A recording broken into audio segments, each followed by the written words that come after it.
Paano nga ba magkaroon ng systematic trading journey at gaano ito kaimportante? Yan po ang pag-uusapan natin dito sa video na ito. Estudyante trader, it's going to be his first time to join us for a panel discussion here at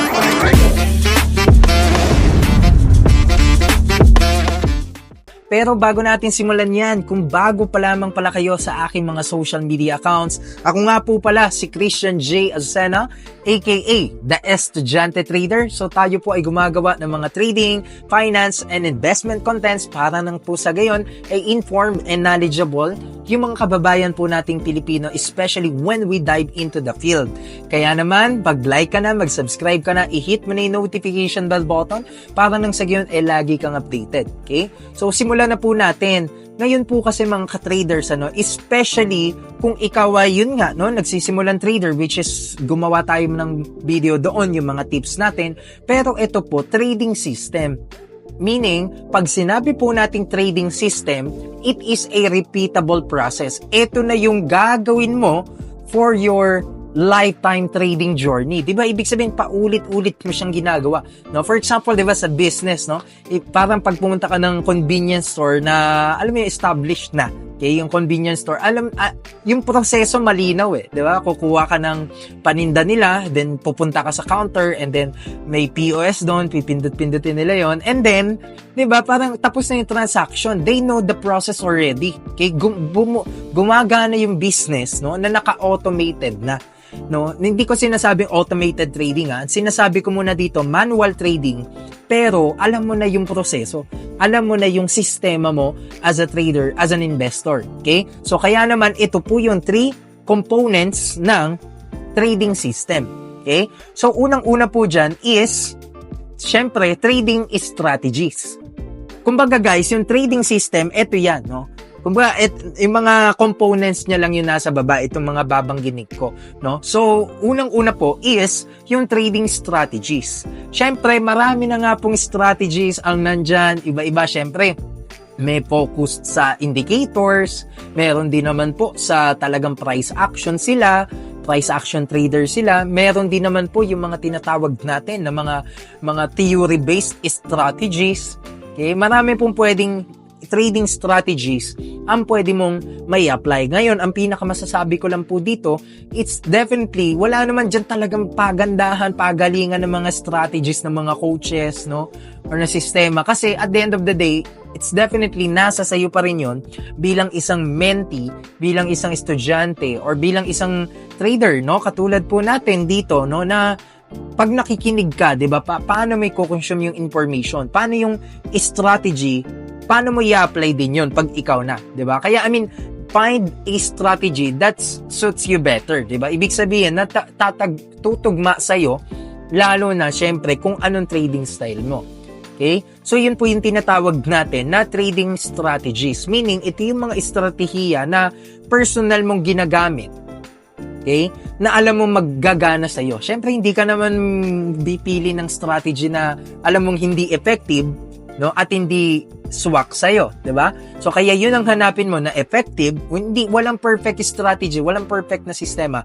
Ang gusto natin dito is makahanap ka ng, syempre, working, efficient, effective, but also it fits you well.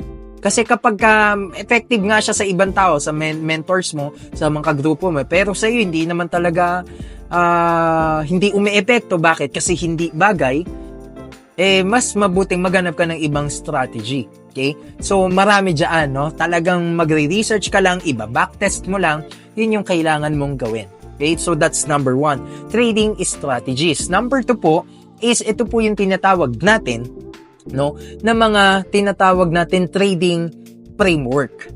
Okay? Ngayon, trading framework, ito na nga po yung mga rules, personal rules, and personal values mo sa trading, yung paniniwala mo, yung mga, kumbaga yun sa iyo mismo. Halimbawa, yun nga, yung parang trading, ano yung mga kasama dun sa trading framework, no? Ayun yung mga trading routines mo, trading values mo, mga rules mo. Halimbawa, coach, ako, no? Kahit di mo na nga sabihin sa coach mo, kumbaga sa iyo na, ako, 5 to 10 trades lang ako, no? Let's say 5 trades lang ako kada araw. Susundin mo yun. Kasi yun yung framework mo . Diba? Yun yung nasa sistema mo eh. So, yun yung framework na gagawin mo. Susundan mo yun, yung mga rules and regulations mo sa iyong sarili patungkol sa iyong pagtitrade. Okay? Susundin mo siya. Okay? So, kaya ibig sabihin, may mga rules ka dyan sa sarili mo na ito lang yung target TP ko. Pag ito na-hit na, okay na. So, kailangan may ganun po talaga. Okay? So, yun po yung tinatawag natin na trading framework, no? At nakasulat doon yung mga goals mo, nakasulat doon yung mga rules mo, okay? Anong oras ka magte-trade, kumbaga andun na lahat. Okay? Yung mga personal beliefs mo, ano ba yung mga values mo dito sa trading? Okay? At kailangan disiplinado ka para sundin mo yung own framework mo na yon. Okay? So, number 3 po is trading plan. Okay? Kumbaga guys, itong tatlo na sinabi ko, ano yung tatlo na sinabi ko? Trading strategies, trading framework, and trading plan, or pagpaplano ng trade, yun yung number 3. Kumbaga, ang tawag doon, trading system as a whole. Okay? Kumbaga yung trading system, ayun nga yung nilalaman nun. Okay? Kaya itong number 3, trading plan, di ba, from the word self, trading plan, ito na yung mismong pagpaplano ng trade. Again, plano pa lang, hindi pa execution. Okay? Kasi, guys, no, just kidding, pero yung ibang mga bagwang traders, investors, nauna execution, no, bago sa research, bago sa plano.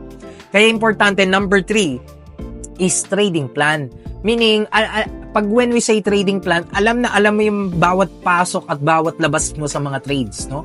So, ano bang nilalaman ng trading plan ulit, no? Nandun po yung entry, nandun po yung exit, TP, SL, okay? Yung let's say, TP1, TP2, SL1, SL2, pwede pong ganon. Okay? Nagte-technicals ka na yan, no? Kasama yung mga, ano yung sinusulat mo yung support levels, support 1, support 2, andun lahat. Diba? Kasi pag sinabi nating trading plan, parang 2 words lang, diba? Trading plan. Pero sa totoo lang, tinuturo ko sa mga estudyante ko, ang dami mo pang kailangan malaman, no, at ilagay dyan, no, as a whole.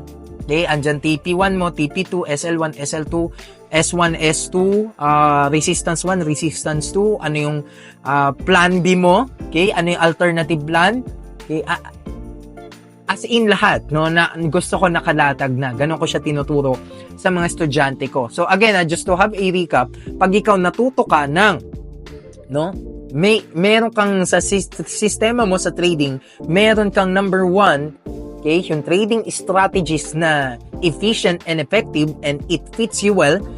Pangalawa, meron kang framework, okay, meron kang mga rules, meron kang mga guidelines sa iyong pagtatrade personally. Yung trading framework, iba-iba tayo ng taon or edad, iba-iba tayo ng goal sa buhay, sa trading, iba-iba tayo ng ugali. So, yun po yung sinasabi kong trading framework. Okay? And lastly, number 3, trading plan. Siyempre, dapat detalyado yung pagpaplano mo, no? At pag nakita mo na, hindi gumana yung plano mo, sundin mo yung option B or plan B or alternative plan. Kailangan may ganun ka, which is yung iba, kahit medyo matagal na sila sa trading, nakakalimutan pa rin nila ito. Okay? So, kaya naman, again, no, last na lang na tip, no, na wala na number, no, last na lang na tip to conclude, to sum up, is that, no, lagi kong sinasabi sa mga tinuturuan ko, sa mga estudyante ko, is, nakalatag na dapat. No? Coach, anong ibig sabihin nakalatag na? Ibig sabihin, ayan na, no, nakasulat na. Para susundin mo na lang.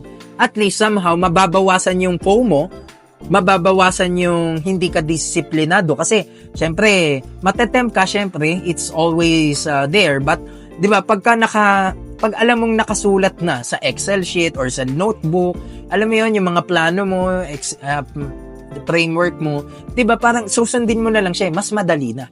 When we say nakalatag na, andyan na, nasa harapan mo na, pipindutin mo na lang yung buy, yung sell. No, kasi bakit nakaplano ka na eh, naka-research ka na eh, naka-analyze ka na eh. So, susundin mo na lang, 'di ba? So, yun dapat, guys, no. Ibig sabihin nakaplano na, nakalatag na, no? And then pipindot-pindot ka na lang. Okay? I mean, trading is simple but it is not easy, ha, na parang pipindot-pindot ka na lang, ha. Meaning, pipindot-pindot ka na lang, bakit? Kasi pinaghirapan mo na all throughout the process eh. Kaya kumbaga, mas madali na lang sa iyo mag-decide ng buy at mas mag-decide ng sell. Okay? So, kaya I hope guys nakatulong itong video na ito. Hindi ko alam kung gaano nakatagal to. But, kung tinapos nyo, maraming salamat also. Sana nakatulong tayo sa mga kababayan nating Pilipino, especially mga nagsisimula sa trading and investing, kung paano sila magiging magaling. No? Kasi susi lang naman dyan is skills, discipline, and right mindset. Okay? So, kaya naman kung gusto pa naman ganitong content, ay mag-subscribe na kayo, i-like nyo tong video na ito, at i-share nyo sa inyong mga ka-trading groups, no? Sa inyong mga trading bodies. Kaya naman, pag-usapan natin kung ano pa yung mga topics na gusto ninyong pag-usapan, and also, yun, no, continues to support my YouTube channel and other social media accounts para nang sa gayon, patuloy tayong gumawa at marami pang matuto ng mga kababayan nating Pilipino. Once again, I am the Estudyante Trader. Maraming salamat po sa panonood. God bless you all and see you on my next vlog.